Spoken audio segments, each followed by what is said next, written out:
দিন ধরে যুদ্ধের আগুনে পুড়ছে মধ্যপ্রাচ্য। ইরানের উপর লাগাতার আক্রমণ করছে আমেরিকা ও ইসরায়েল।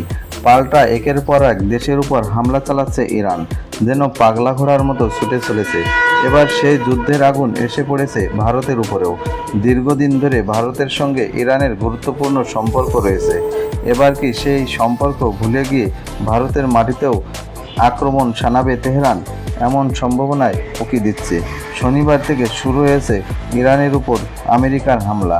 তারপরে ইরান সমর্থিত লেবাননের হেজবুল্লাহ হামলা শুরু করে ইসরায়েলের উপর। পাল্টা হামলা চালায় তেল আবিবও।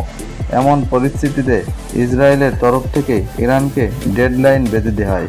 ইসরায়েলি সেনার মুখপাত্র অভিষেক আদারি বলেন, 24 ঘন্টার মধ্যে লেবাননে থাকা ইরানি রাষ্ট্রদূত এবং দূতাবাসের অন্যান্য কর্মীদের দেশ ছাড়তে হবে। সেটা না হলে হামলা হবে দূতাবাসের উপর। এই হুঁশিয়ারি পেয়ে মুখ খুলেছে ইরানের সেনা।